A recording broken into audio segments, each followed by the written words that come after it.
कल मैं फ़ुटबॉल खेलने गया था। काफ़ी टाइम बाद गया था फ़ुटबॉल खेलने, तो काफ़ी एक्साइटेड था मैं फ़ुटबॉल खेलने के लिए।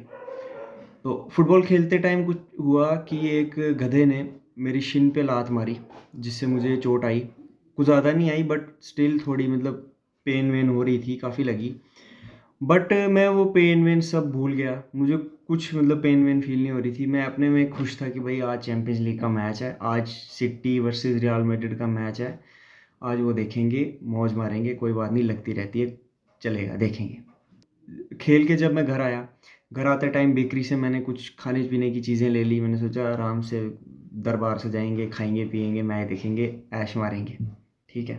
अब मैच स्टार्ट होने से 15 मिनट पहले मैंने लैपटॉप ऑन कर लिया, बिल्कुल एकदम हेडफोन लगा लिए कि भाई कोई डिस्टर्ब नहीं करे। अब मैच देखना है बिल्कुल फोकस होके। तो मैं बहुत ज़्यादा मतलब खुश था कि भाई मैच होगा। बहुत मतलब बहुत एक्सपेक्टेशंस थी, रियल मैड्रिड से थी एक्सपेक्टेशंस बहुत ज़्यादा। तो जब मैच शुरू हुआ, फर्स्ट हाफ मैंने देखा, तो वो जो पेन हो रही थी ना मेरे को टांग में, वो मेरे को फील होने लगी कि हाँ दर्द हो रही है, अब थोड़ा रियलिटी में वापस आ जाओ। इतना वाहियात खेली रियल मैड्रिड फर्स्ट हाफ, इतना वाहियात कि मतलब उल्टी आ जाएगी।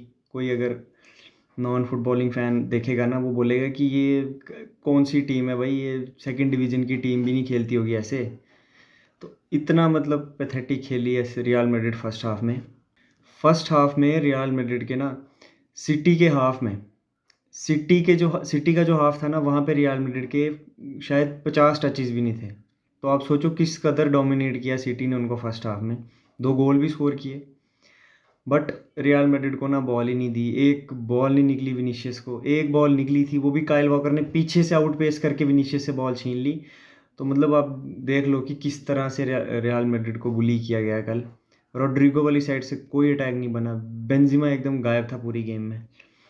तो फर्स्ट हाफ में अगर देखा जाए ना, तो सिटी का प्लान क्या था, सिटी क्या कर रही थी, जो उनके मिडफील्डर्स थे ना, गुंडोगन और डे ब्रुयना, उनको ना वो काफ़ी वाइड खिला रहे थे, ताकि जो उनके मार्कर्स हैं, क्योंकि सिटी को पता है ये आए डिफेंसिव खेलने हैं, फर्स्ट हाफ में डिफेंसिव खेलेंगे, सेकेंड हाफ में अच्छा खेलने की कोशिश करेंगे। सिटी को पता था ये प्लान।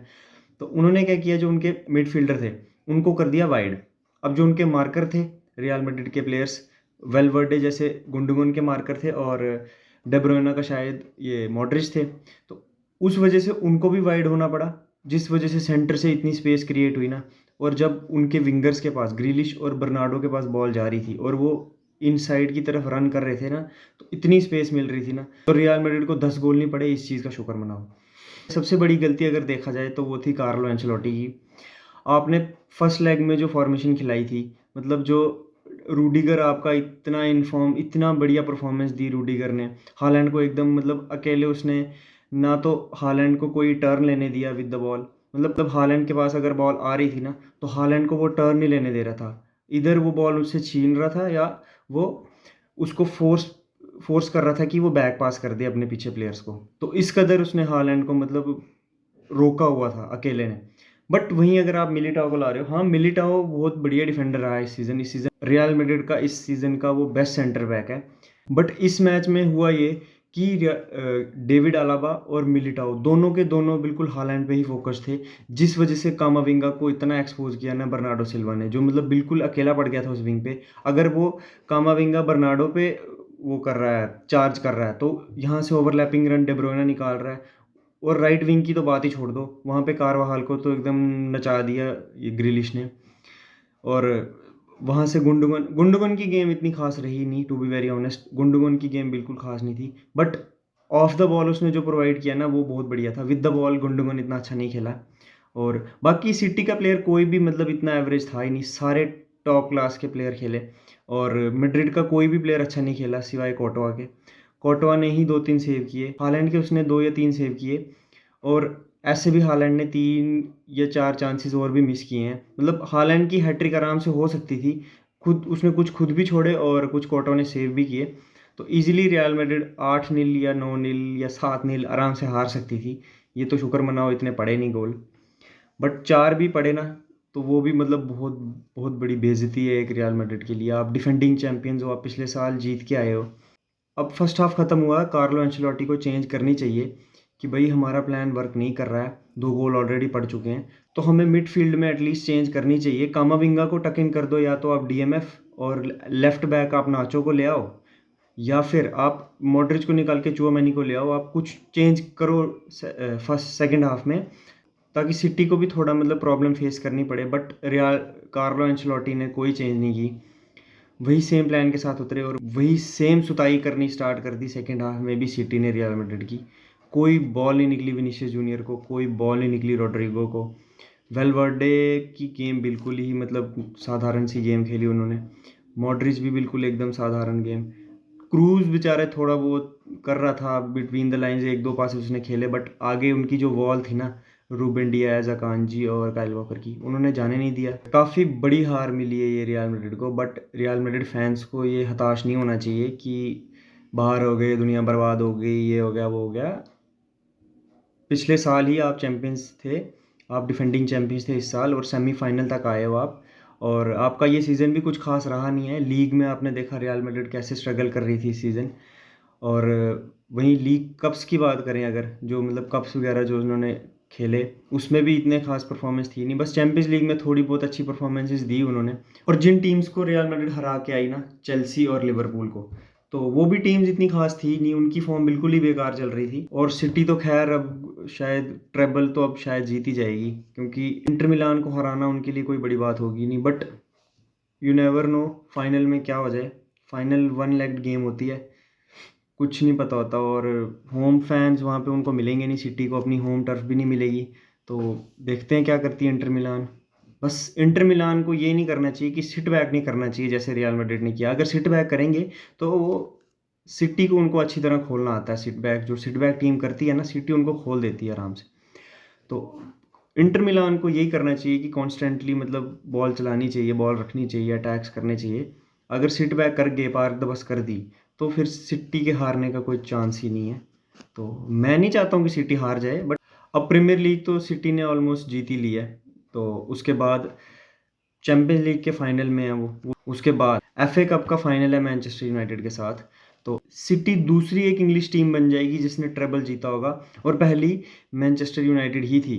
तो मैनचेस्टर यूनाइटेड के पास ही मौका उनको रोकने का ट्रेबल जीतने से।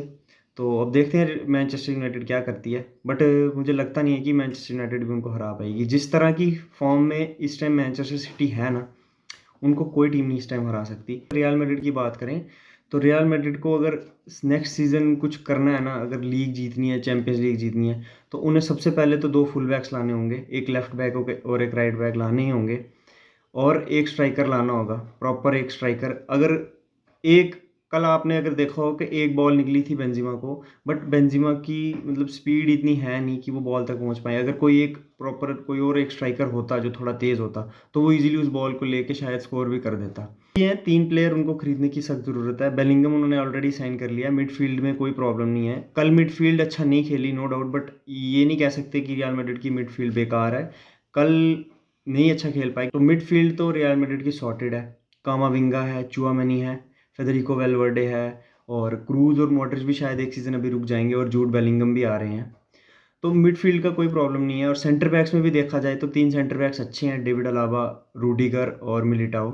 बस फुल बैक्स की प्रॉब्लम है, क्योंकि आप कामाविंगा को बेचारे को बार बार फुल बैक नहीं खिला सकते। अब वो कितनी बार भी डिलीवर करेगा, जो उसकी नेचुरल पोजीशन है ही नहीं वहाँ पे। वो कितनी बार उसने डिलीवर करके दिया आपको, बट अगर नहीं कर पा रहा तो फिर आप उस पर क्वेश्चन करोगे। तो बट मेरा मानना है कि क्वेश्चन आपको पेरेज को करना चाहिए कि उन्होंने एक खरीद लिया है फ्रैन गार्सिया, जो लेफ्ट बैक खेलेगा अगले सीज़न से। तो वो बहुत बढ़िया साइनिंग है। बट एक राइट बैक बहुत ही मतलब ज़रूरी है इस टाइम रियल मैड्रिड के लिए। और अगर रियल मैड्रिड को राइट बैक खरीदना है ना, एक साल पहले रियल मैड्रिड रीस जेम्स के लिए ट्राई कर रही थी। तो रीस जेम्स अगर आ जाते तो उससे बढ़िया राइट बैक तो कोई हो नहीं सकते थे। अब रियल मैड्रिड के पास 2 ऑप्शंस हैं, जो एक हकीमी है जो कि थोड़ा मुश्किल है, बट एक ऑप्शन जो है जॉ कंसेलो का, वो रियल मैड्रिड ज्वाइन कर सकते हैं समर में एज ए फुल बैक। तो अगर वो आ जाते हैं तो वो बहुत ही बढ़िया एक मतलब रीइंफोर्समेंट होगी रियल मैड्रिड की टीम के लिए। और रही बात मैनेजर चेंज करने की, तो मैनेजर चेंज करना is not an option. Manage अभी कार्लो एंचेलोटी को आई थिंक 1 साल और देना चाहिए पेरेस को। देखना चाहिए कि और अगर पेरेज अगर उन्हें और प्लेयर्स साइन करके देते हैं, तो उसके बाद भी अगर कार्लो एंचेलोटी की परफॉर्मेंस अगर ऐसी आई जैसी इस सीज़न आई, तो फिर अब सोचना चाहिए कार्लो एंcelotti को सैक करने का, बट अभी नहीं करना चाहिए सैक, क्योंकि देखा जाए तो टीम पूरी ही मतलब आपके पास स्क्वाड डेप्थ थी ही नहीं, एक ही टीम आपकी पूरा साल खेली है, तो प्लेयर्स ऑब्वियसली थक जाते हैं पूरा सीज़न खेल के। तो ऐसी परफॉर्मेंसेस बीच बीच में आएंगी रियल मैड्रिड की, ये तो हमने एक्सपेक्ट किया ही था जैसी सिटी के अगेंस्ट आई। कार्लो एंcelotti को एक सीज़न और देना चाहिए और एक दो साइनिंग्स करके देनी चाहिए, तो आई थिंक फिर कार्लो एंcelotti फिर से मतलब एक स्ट्रॉन्ग टीम बना देंगे, मुझे भरोसा है उन पे। तो आई थिंक सभी रियल मैड्रिड फैंस को भी होगा, क्योंकि आपने देखा है कार्लो एंcelotti ने कौन सी कहाँ कहाँ किस किस लीग में जाके किस किस टीम के साथ क्या क्या किया है। और जितने भी मतलब दूसरे क्लब्स के फैंस रियल मैड्रिड को ट्रोल कर रहे हैं ना, तो मेरी मैड्रिड फैंस से एक ही दरख्वास्त है कि उनके साथ बहस ना करें, कोई लड़ाई वड़ाई ना करें, बस उनको एक चीज़ दिखा दें, ये